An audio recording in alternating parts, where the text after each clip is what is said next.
Buenas tardes, bienvenidas, bienvenidos hoy que es miércoles, no martes, miércoles 8 de julio del año de la pandemia de 2020 para continuar con la clase número 18,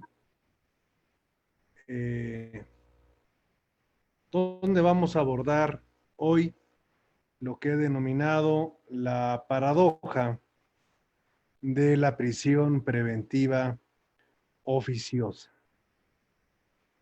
Bien, para platicar de este tema en el que espero contar con mucha participación de todas y de todos, haré una breve introducción a efecto de que estemos en el contexto de, de lo, del terreno donde los quiero llevar. En primer lugar, estamos haciendo un análisis del sistema acusatorio desde el aspecto constitucional. Bien, ya hemos ido recorriendo artículo por artículo relacionado y que tiene aplicación con el sistema acusatorio. Desde ahí, en algún momento hemos aterrizado un poco al ámbito procesal y hemos regresado al nivel constitucional. Bien, nos llevaron varias sesiones el comentar, compartir, debatir, todo lo relacionado con el hecho que la ley señala como delito. Y hoy llegamos a uno de los temas que generan una gran inquietud en las personas que son sujetas a una investigación de carácter penal, pero que también se convierte en una parte estructural del sistema acusatorio, que son las medidas cautelares. Y aquí vamos a hacer una diferenciación rápida, solo en el contexto histórico, de cómo la libertad de las personas en el proceso penal mexicano se ha venido tratando. Bien, de la Constitución del 17 hacia acá, existió la figura de la libertad provisional bajo caución, que tuvo su primer reforma en el 45, como lo vimos en nuestras sesiones de herética penal, donde se generaba como condicionante para tener libertad durante el proceso el hecho que se garantizase la reparación del daño a la víctima. Una segunda reforma con relación a la libertad provisional viene a darse en el 94 a propósito de los delitos graves, de la creación de la figura de los delitos graves. La primera regla, antes de esta reforma a la que me estoy refiriendo, era que el término medio aritmético de la pena de prisión no excediera de 5 años. Y después, que el delito no fuera considerado como grave. El delito considerado como grave, al que hicimos referencia cuando hablamos del artículo 16 constitucional, quedó muy presente en la conciencia colectiva. Delito grave. Bien, con la llegada del sistema acusatorio, nos encontramos con la aplicación o la existencia, mejor dicho, de medidas cautelares que proceden, que son las que se aplican en el proceso penal federal estadounidense. de donde deviene el proceso que hoy tenemos en nuestro país. Y tenemos una creación mexicana, prisión preventiva oficiosa y una prisión preventiva justificada. La primera, la prisión preventiva oficiosa, es obligación del juez aplicarla cuando se trate de un hecho que la Constitución establezca tal medida cautelar como imbatible, es esa. De ahí su nombre, prisión preventiva oficiosa. Pero la propia Constitución establece la posibilidad de que, no tratándose de hechos que ameriten prisión preventiva oficiosa, cuando el Ministerio Público lo estime y lo argumente, podrá solicitar la prisión preventiva justificada en otros supuestos, que ayer abordamos de manera general. Hoy vamos a debatir sobre la paradoja de la prisión preventiva oficiosa. ¿Por qué paradoja? La paradoja es un razonamiento que atenta contra la lógica. Y lo que les acabo de decir es una paradoja. Porque ese razonamiento no tendría que atentar contra la lógica. Pero de ahí podríamos derivar razonamientos falsos, razonamientos incorrectos. Por ejemplo, cuando hay varias paradojas, llegamos a un término que se denomina aporía. La aporía es algo que no puede ser comprendido con una cabalidad absoluta. Y les voy a dar ejemplos de ello. La paradoja de Aquiles y la tortuga, donde se permite que una tortuga arranque una carrera de competición contra Aquiles antes de Aquiles. Al arrancar ante la tortuga y después hacer lo propio Aquiles, la afirmación de la paradoja es de que Aquiles nunca va a alcanzar a la tortuga. Y la pregunta que nos haríamos con toda naturalidad es, ¿cómo es posible que digan que Aquiles, el más veloz del mundo, no alcance a la tortuga? Si quizá con 2 pasos no solamente la alcance, sino la rebase. Stop. No la puede alcanzar en el tiempo y espacio que ella ha recorrido. Nunca lo va a lograr. Porque el espacio y en el tiempo que recorre, Aquiles está detenido. Y cuando Aquiles comienza a recorrer esa parte, la tortuga a su vez ya recorrió otra. Y cuando Aquiles intente recorrer esa, la tortuga habrá recorrido otra. ¿Han escuchado ustedes de una referencia que se hace, o pregunta, mejor dicho, una pregunta que se hace de manera común? La verdad no sé en qué tipo de contextos, pero sí la he escuchado cuando dicen, ¿qué fue primero?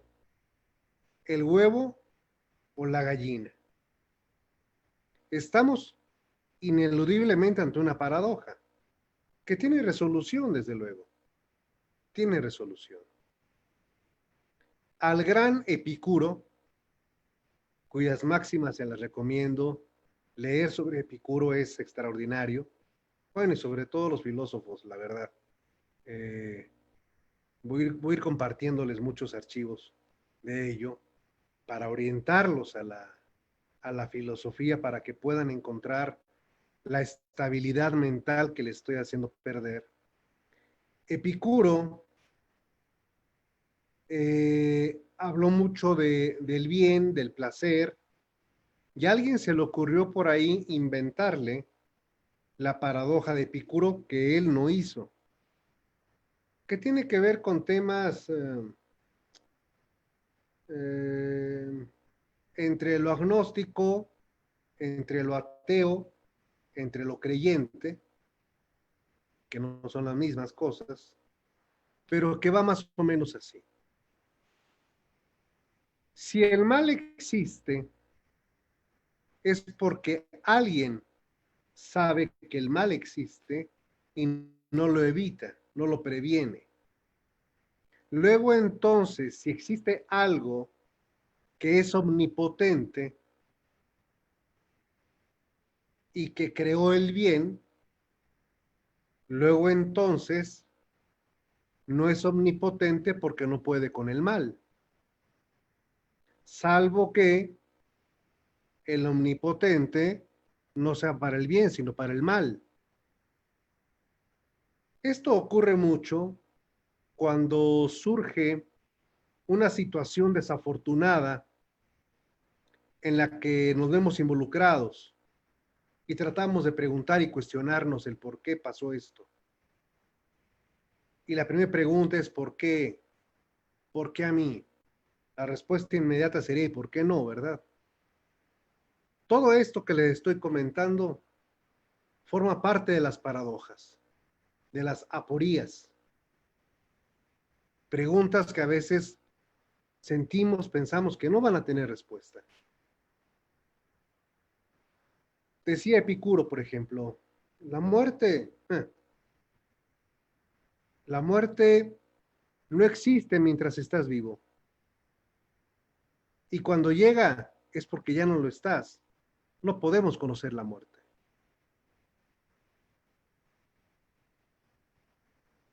Y cuando Kafka, que ayer lo mencioné, por cierto, nos dice que el proceso es la condena, que es una frase genial, aunque él en la traducción dice el proceso es la sentencia. Sí, sí, o sea, sí, el proceso es la sentencia. Lo comento como el proceso de la condena, la sentencia condenatoria. Eso es. Ahora, la prisión preventiva oficiosa. La gente tiene que estar detenida. ¿Por qué? ¿Porque es culpable? No, porque se le va a investigar si es culpable. Bueno, entonces la presunción de inocencia es algo que se ocupa en otros momentos, no en la libertad. Es que se trata de tal hecho.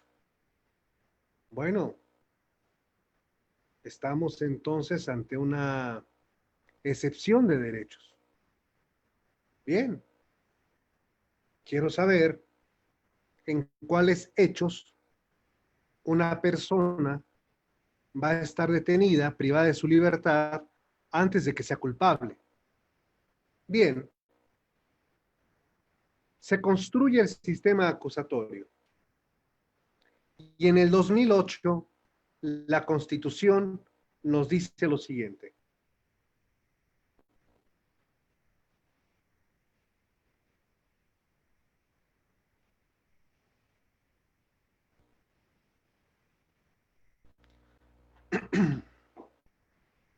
La Constitución nos va a decir, en los siguientes casos, el juez de oficio impondrá la prisión preventiva oficiosa. ¿Cuáles son esos casos? Aquí los tenemos. Son 9 supuestos, conforme al texto original. Delincuencia organizada, homicidio doloso, violación, secuestro, trata de personas, delitos cometidos con medios violentos como armas y explosivos. Delitos graves en contra de la seguridad de la nación. Delitos graves en contra del libre desarrollo de la personalidad y delitos graves contra la salud. Son 9 figuras, aunque las 3 últimas, mejor dicho, las 4 últimas pueden tener un gran número, a su vez, de subcategorías. Bien, eso es en el año 2008. A su vez, el Código Nacional de Procedimientos Penales, en su artículo 164, se va a encargar de elaborar el listado de delitos. La primera pregunta que les voy a hacer aquí a ustedes, y para lo cual voy a habilitar que puedan ustedes abrir su micrófono, y recuerden la importancia de conversar, eso es lo más importante, porque no es un monólogo, no es un soliloquio, aquí es intercambio. Entonces, la primera pregunta que les hago aquí es la siguiente. El código procesal para elaborar la lista de delitos que ameritan prisión preventiva oficiosa, ¿de dónde debe de partir? ¿Qué norma debe de tener como faro que alumbre, pero que al mismo tiempo delimite su desbocada intención de crear una gran lista? Recuerden cuando platicamos de las leyes draconianas, que a todo lo castigó con pena de muerte. Entonces aquí, ¿cuál es la norma que se va a convertir en el faro de el legislador procesal y de su propia limitación? ¿Quién me lo dice?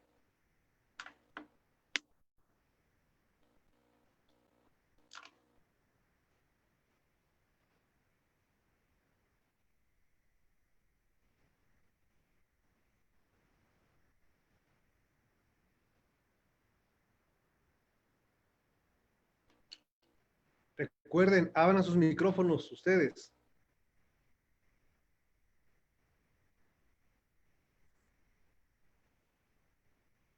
Francisco, adelante. Buenas tardes, maestro.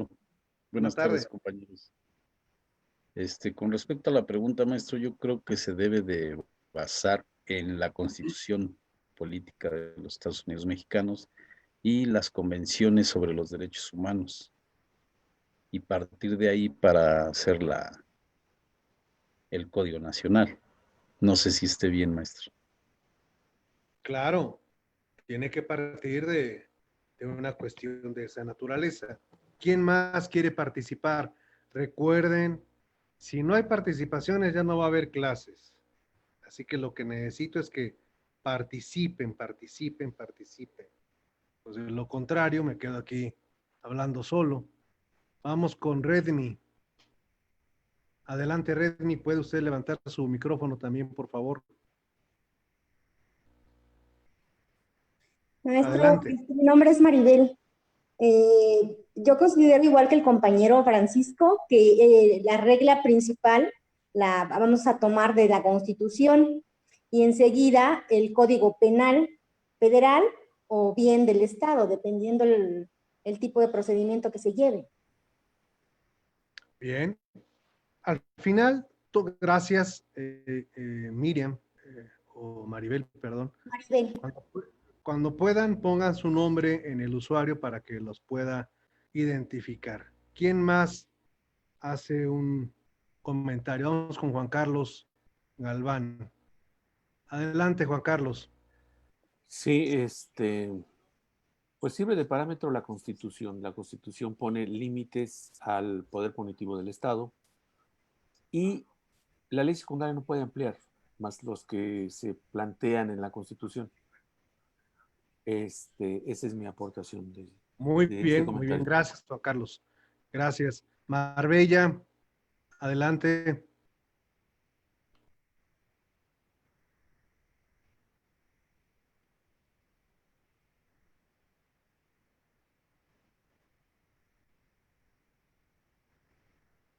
Marbella, activen su micrófono, por favor. Perdón, doctor, buena tarde y buena tarde a todos. A mí me queda claro que, por supuesto, partimos de la Constitución, pero también debemos de tomar en cuenta o se debiera de considerar los tratados de los cuales México es parte. Bien, vamos con Gerson. Gerson, adelante. Sí, buenas tardes, ¿me escucha? Perfectamente. Buenas tardes, maestro. Como bien han referido los colegas, estimo que se parte de la Constitución, los tratados, las convenciones de los que México es parte, pero también se tiene que considerar la política criminal para poder determinar cuáles son los delitos en los que se les tiene que dar un tratamiento distinto para atendiendo a la definición que dio, si recuerdo ahorita, fue Gunther Jacobs del derecho penal del enemigo.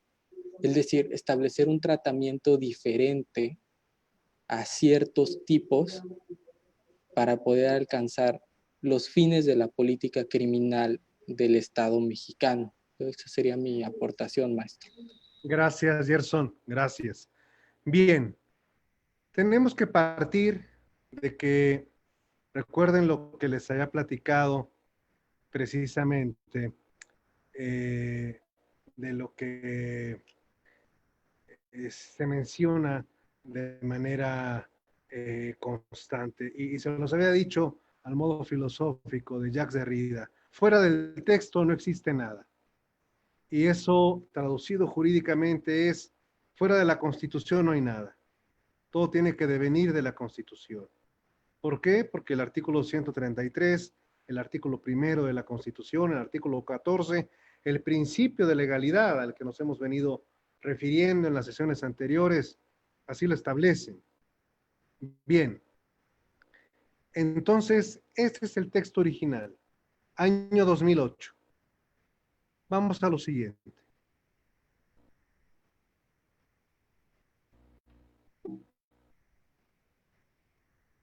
Viernes 12 de abril de 2019. En el artículo 19 de la Constitución se adicionan los siguientes delitos. Abuso sexual contra menores. Violencia sexual contra menores. Feminicidio. Robo de casa-habitación. Uso de programas sociales con fines electorales. Enriquecimiento ilícito. Ejercicio abusivo de funciones. Robo al transporte de carga. Delitos en materia de hidrocarburos y delitos en materia de desaparición forzada de personas. Se aumentan 10 delitos para la prisión preventiva oficiosa. Permítanme regresarme a el documento original. Ahí estamos. Vamos a hacer unas preguntas con relación al texto anterior y después al texto vigente.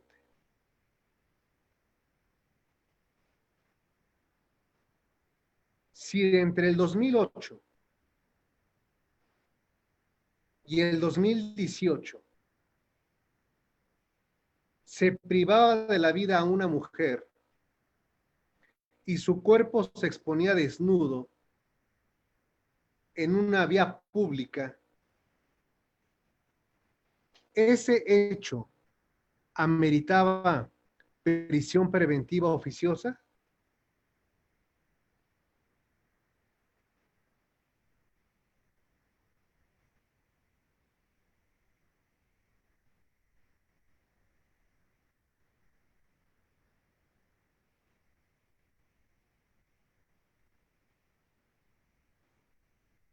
Recuerden que las preguntas son por acá, sí, tete a tete, no por el chat, ¿eh?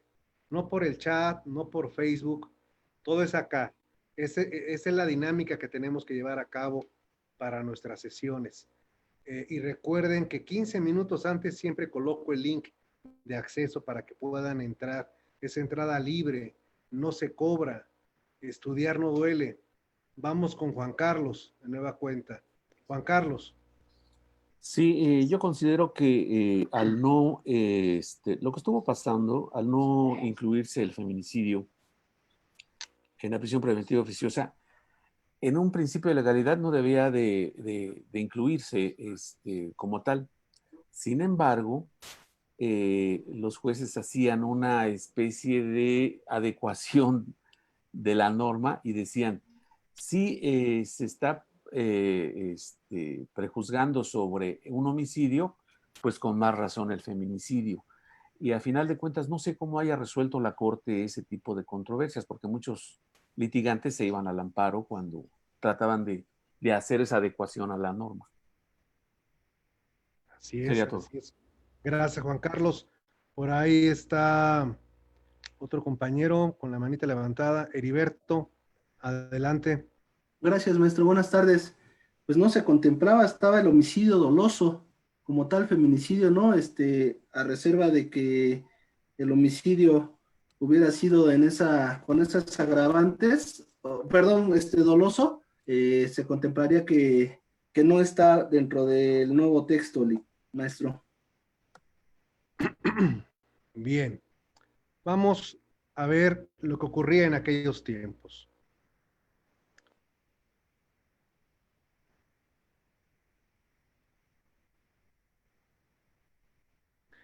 Es una tesis aislada del año 2012 que nos dice, derivado de la interpretación sistemática del título primero, tal, del Código Penal, se obtiene que las circunstancias agravantes contenidas en el feminicidio, al clasificarse doctrinariamente, atendiendo a su estructura o conformación típica como tipo especial, pues guarda autonomía con respecto al tipo básico del que deriva, es decir, el homicidio, ya que si bien participa de algunos de sus elementos esenciales, por otro lado añade otros, lo convierte en figura autónoma con estructura jurídica unitaria, contenido y ámbito de aplicación propios y marco de punibilidad autónomo.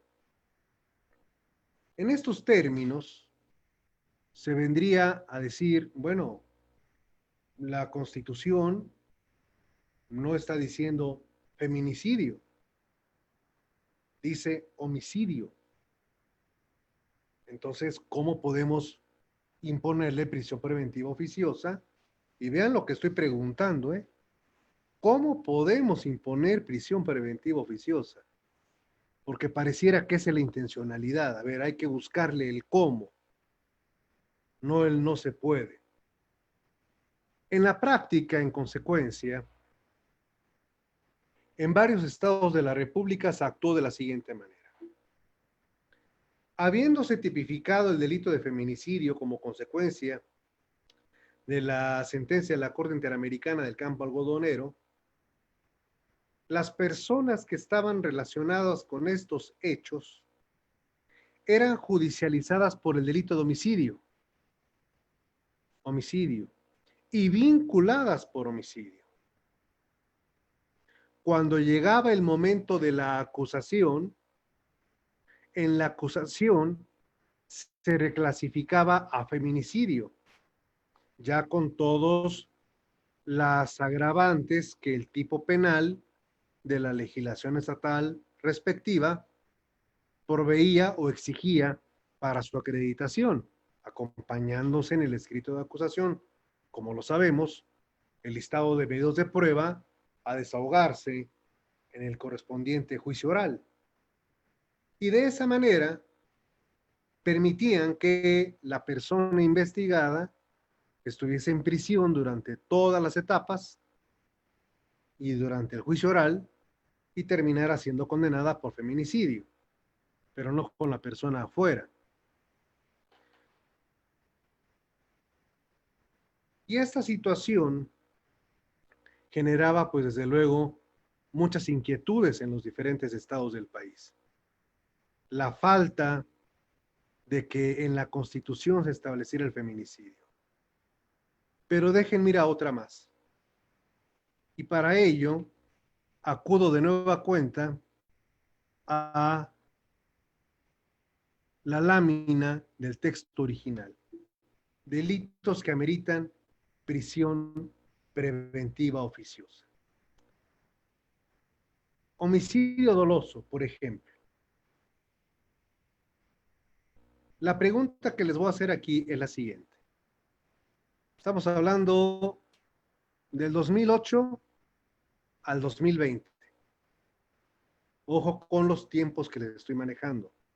Aquí me estoy refiriendo a un hecho ocurrido en el 2008, en el 2018 o ocurrido hace unos días. ¿De acuerdo? Bien.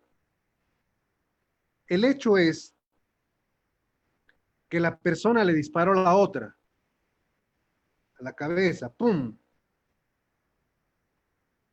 Por la circunstancia que gusten y manden, la persona no falleció.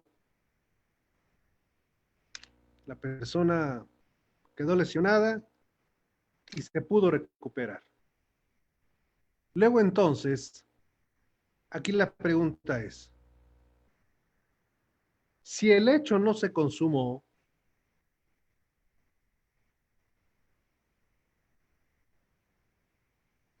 ¿en qué grado queda el delito? ¿Y qué efectos tiene esto para efecto de la prisión preventiva oficiosa? Porque la Constitución habla del tipo. No dice tentativa de homicidio. Si es una tentativa, puede quedar sujeto a una medida cautelar diferente a la prisión preventiva oficiosa. ¿Quién dijo yo?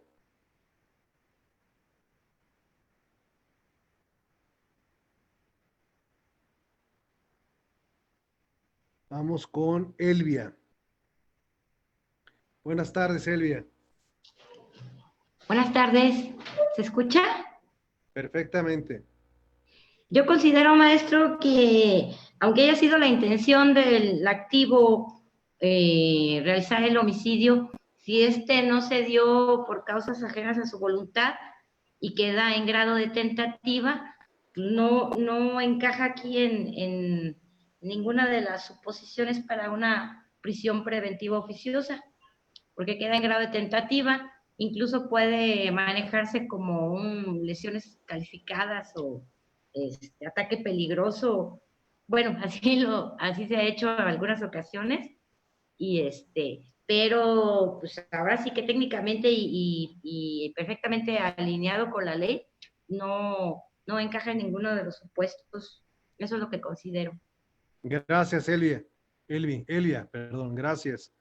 Adri, adelante, por favor.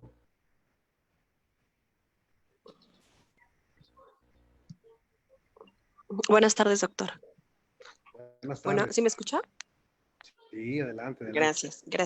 Yo considero que no se puede aplicar la prisión preventiva a un delito tentado. Este tendría que estar consumado, toda vez que el 19 constitucional nos establece que tiene que ser como tal para que se pueda darle prisión preventiva un homicidio. Y en este caso se puede reclasificar la conducta y no sabemos si más tarde podría ser unas lesiones calificadas. Esa es mi opinión, doctor. Muy bien. Muchas gracias, Adriana. Vamos con Jacqueline Villagómez, por favor. Hola, buenas tardes. Pues yo considero que, o bueno, no sé, ya me confundí porque podría entrar en delitos, podría entrar en la fracción de delitos cometidos con medios violentos como armas y explosivos. Entonces, pues tal vez sí sería en grado de tentativa, pero como son los ministerios públicos, tal vez la pudieran encuadrar en esa fracción, ¿no? Mire, le encontró solución, ¿eh? Muy bien, muy bien. Ahora, vamos con Gerson. Buenas tardes, maestro. Sí, como bien refiere la compañera anteriormente, tal vez se pudiera hablar de un homicidio, una tentativa inacabada. Sin embargo, también se pudiera hablar de perdón, unas lesiones con un arma de fuego. Entonces, a través de medios violentos con el arma de fuego, sí se pudiera hablar de una prisión preventiva oficiosa. Bien, bien. Vamos a ver cómo podemos resolver este entuerto. Recordemos, importante, nuestras opiniones son valiosísimas. ¿Hay criterios que aplican? Sí. Pero que exista un criterio no significa que debamos de estar de acuerdo, aunque para efectos legales, si hay una jurisprudencia, la jurisprudencia es obligatoria, pero las jurisprudencias tienden a modificarse. Por eso es que si les comento qué opinan y después muestro una tesis, no necesariamente es para que estemos de acuerdo y que digamos, ah, ok, estaba equivocado, regresé al sendero. No. El sendero se construye día a día. Y aquí, por eso lo importante en la academia, y lo que hacemos en la academia lo tenemos que reflejar en tribunales, es que aquí no hay verdades divinas. Aquí no hay dogmas. Y máxime, en esta sesión en lo que estamos buscando es deconstruir. Eso es lo más importante. Pero la deconstrucción tiene que ser con racionalidad, no con emotividad, no con el, es que yo creo, el yo creo, yo creí, no. Racionalidad. Entonces vean ustedes esta tesis. Año 2014. Tentativa no constituye un delito independiente o autónomo, sino una extensión del tipo que hace factible sancionar a la gente por la comisión de un ilícito tentado y no consumado. La tentativa no es un ilícito en sí mismo, al que corresponde un específico y particular tipo penal, sino un grado de comisión de un delito, este sí autónomo, cuya consumación no se realiza por causas ajenas a la voluntad de la gente. Por ello es práctica legislativa generalizada evitar la regulación específica de la tentativa. Para cada uno de los diversos tipos penales se contemplan los códigos sustantivos y las leyes penales especiales. Y por el contrario, hace referencia a ella en disposiciones aplicables a la generalidad de los delitos. Por lo tanto, la tentativa constituye la ejecución de un delito que se detiene en un punto del iter criminis antes de alcanzar su plena consumación, es decir, con anterioridad a que se haya completado la acción típica, de ahí que no constituye un delito independiente, no hay delito de tentativa, sino una extensión del tipo que hace factible sancionar a la gente por la comisión de un ilícito tentado y no consumado. ¿Cómo entendemos esto en consecuencia para efectos de lo que les he planteado? Si estamos ante una tentativa de homicidio, el tribunal nos dirá, es homicidio en grado de tentativa, doloso, y el homicidio doloso, porque no podemos hablar de un homicidio culposo en grado de tentativa, y entonces, en el homicidio doloso, en grado de tentativa, constituye un nivel de ejecución del tipo penal que la Constitución ordena sea de prisión preventiva oficiosa. Lo mismo pasa con los demás. Violación, por ejemplo. El que se comete en grado de tentativa, el que no se ejecute por causas ajenas a la voluntad de la gente, no implica que se recorre un camino de ese delito que amerita prisión preventiva oficiosa. Por lo tanto, la persona se queda detenida durante todo el proceso correspondiente.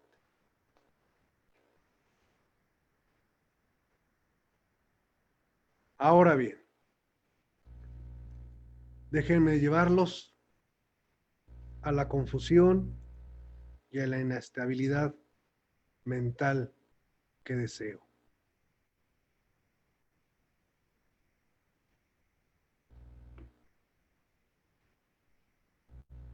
Texto original. Bien, pero ya les comenté, viernes 12 de abril del 2019 se adicionaron estos delitos. Bien, ayer les dejé una tarea. Y en esa tarea les pedí que me dijeran, espero la hayan hecho, porque se las voy a preguntar ahorita, ¿cuáles son los delitos graves contra el libre desarrollo de la personalidad? ¿Quién dijo yo? Vamos a ver. ¿Quién levanta la manita? ¿Cuáles son los delitos graves contra el libre desarrollo de la personalidad? Gerson se está llevando la clase el día de hoy. Vamos, adelante, si puedes levantar tu micrófono. No se abre. Ahorita lo hacemos. Vamos a ver.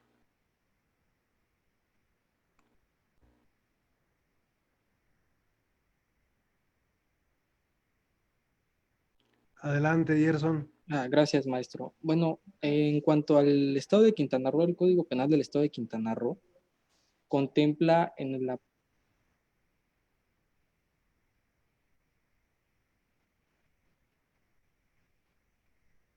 Perdón, ese fui yo el que te silencié. Levántalo de nuevo, por favor.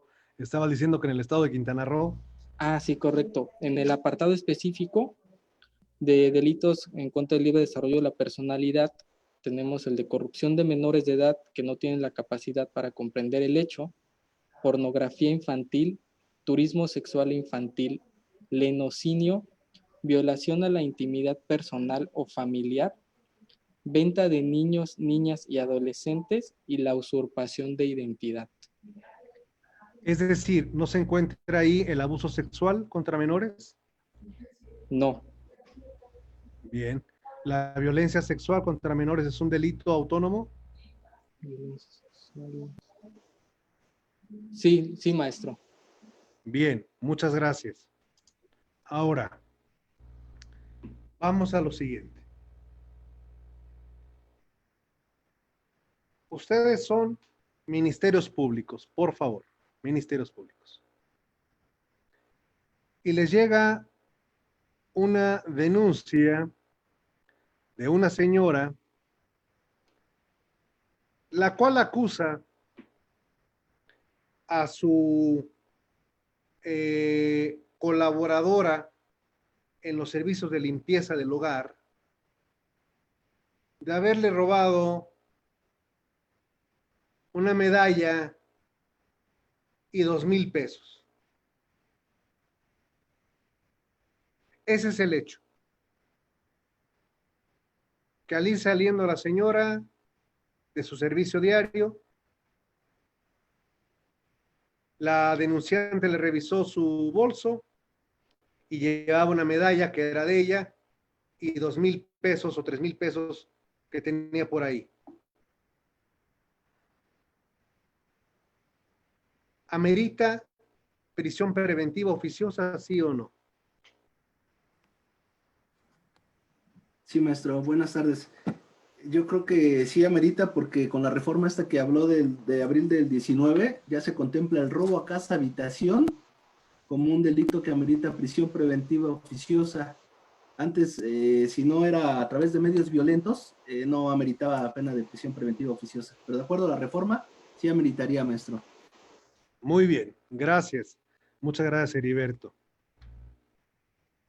Y esto me permite, lo que ha comentado Heriberto, traerlos de retorno al texto original. Pero antes de eso, vamos a escuchar a Elvia y a Juan Carlos. Adelante, por favor. Sí, gracias, maestro. ¿Se escucha? Sí. Gracias. Yo considero que no no se le dictaría prisión preventiva oficiosa porque no se consideraría robo a casa habitación. Para que fuera robo a casa habitación, tiene que haber si no mal recuerdo, tiene que haber una entrada furtiva y no porque a un trabajador doméstico se le considera como parte o conocido de la familia, e incluso en los establecimientos también es distinto el robo que cometen los empleados a un robo que comete alguna persona externa. Y ya me entró la duda, ya ya jugó con mi salud mental, maestro, pero esa es mi aportación. Gracias. Sí, bueno, aquí en este decreto de reforma se observa en el transitorio segundo que se harán las adecuaciones al artículo 167 del Código Nacional de Procedimientos Penales. Y dan un término de 90 días. No se ha hecho a la fecha. Entonces, todo este tipo de modificaciones, independientemente del encuadramiento o no que se comenta, pues todavía no son derecho vigente. Todavía, aunque la Constitución lo señale, es un detalle que no se ha comentado en estas sesiones, ¿no? Por ejemplo, de este decreto. Tiene 90 días para hacer las adecuaciones. Hasta donde yo sé, no se han hecho ninguna adecuaciones. Por lo tanto, pues todos estos delitos, independientemente de lo que estamos analizando, pues no son aplicables. Sería todo de mi comentario. Muy bien, Juan Carlos, muy bien. Y Juan Carlos ya nos está llevando a la paradoja, pero no quiero dejar de comentar lo que Elvia también nos compartió con relación a su posición de decir, bueno, faltan elementos como la furtividad, el entrar al domicilio, en esos tipos de cuestiones.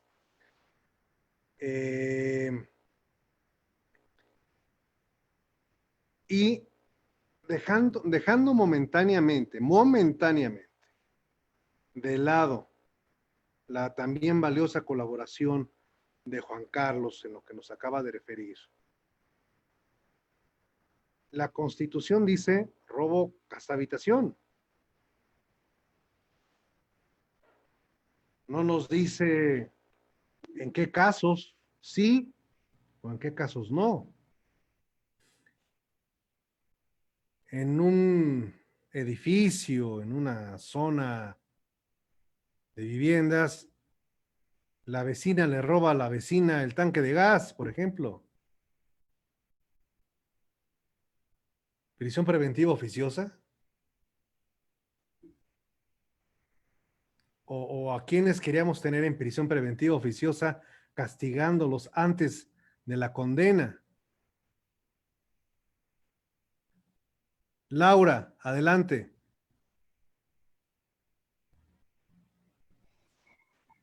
Maestro, a ver, creo que, no sé si estoy bien o estoy mal, pero bueno, la hipótesis de la prisión preventiva oficiosa se da cuando el robo se comete a casa habitación.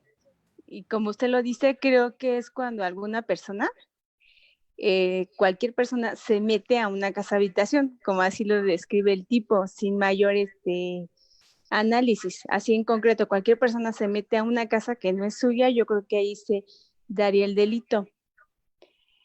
porque precisamente, no recuerdo entre otras cosas, lo que pues se tutela, pues es que nadie puede entrar a tu casa más que los propietarios, ¿no? O la persona a la que tú le diste permiso y el acceso.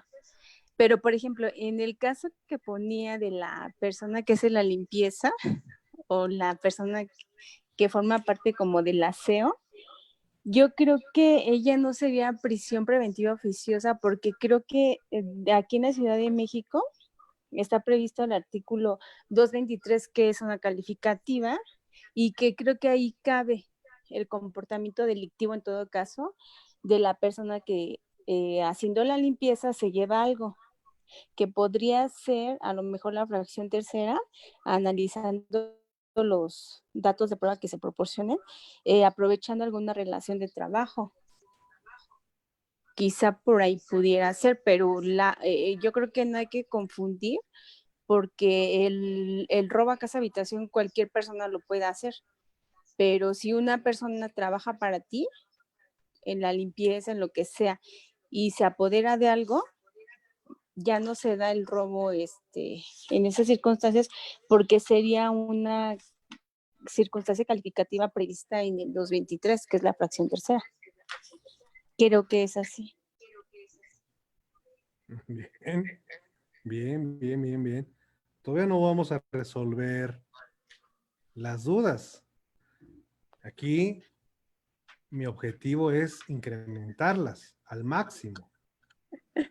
Sí. Quiero llevarlos y llevarlos a que, en primer lugar, se digan en qué momento me metí a seguir estas sesiones. Y número 2, que en la noche, a las 3 de la mañana, que estén en pleno insomnio, digan en qué momento decidí estudiar Derecho. Ese es el objetivo. Bueno, déjenme ponerles otro más, que es el tema que creo que Heriberto nos había traído, que es delito. Estamos en el texto original, me regresé ahorita para ver este tema, y ahorita regresamos a la reforma del 2019 que comentó Juan Carlos. Delitos cometidos con medios violentos como armas y explosivos. Ayer, casi al terminar la sesión, más o menos, si mal no recuerdo, preguntaba con relación al artículo 19 y con relación a la prisión preventiva justificada, si todos los supuestos tenían que darse o con uno de ellos, porque no veía el y o el o, los conjuntivos, no confundir con conectivos, conjuntivos. Aquí nos dice, delitos cometidos con armas y explosivos. ¿Estamos de acuerdo? Entonces, así lo dice la Constitución, y si me permiten, pues vamos a ir rápidamente. No, la Constitución no, porque el texto que tengo es el actual. Pero sí recuerdan esta parte, ¿no? Delitos cometidos con armas y explosivos. Primer pregunta. ¿Tiene que realizarse con arma y explosivo? Es decir, una persona se sube a asaltar una rutera, una unidad del transporte público. La unidad va circulando por circunvalación en el centro de San Luis Potosí, se le detiene, se sube el individuo y va con el arma. Dice, a ver, es un asalto. Y se le detiene, por fortuna, y va a decir, ok, cometió un robo a mano armada. Se puede válidamente preguntar, sí, con mano armada, pero no con explosivos. Y la Constitución dice, con medios violentos como armas y explosivos. Es decir, tenía que llevar un cartucho de dinamita, además, una granada de mano. No sé, pero la Constitución dice eso. ¿Es correcto este planteamiento?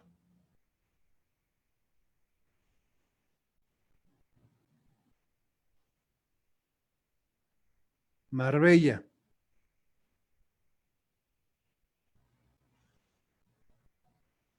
Bueno, yo considero que no es correcto el planteamiento. Mi opinión es que se trata de un robo que tiene un agravante, que es la violencia, pero no podría, bueno, si yo fuera Ministerio Público, yo creo que no podría calificarlo como, no lo podría encasillar en el otro supuesto. Muy bien, muy bien, muy bien, muy bien.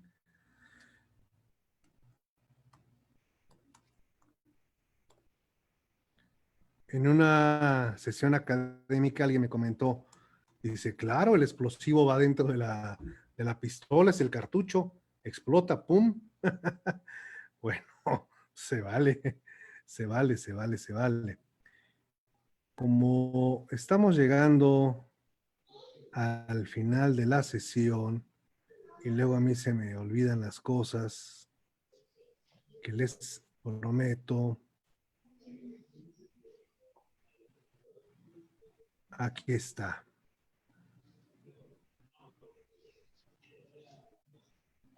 No.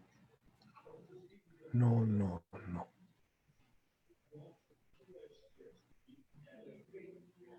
Les voy a mandar otro documento que no les sirve.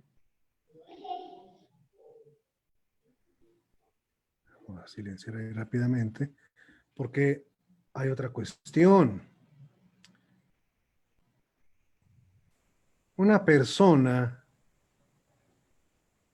comete un homicidio, perdonen ustedes, discúlpenme,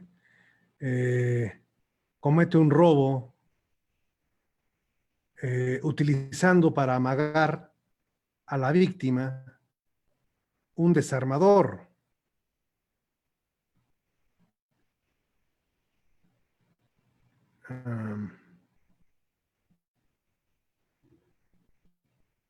Aquí está, por fin, ya, perdonen. Ya tienen ustedes ahorita en el chat un archivo que se llama test para vinculación.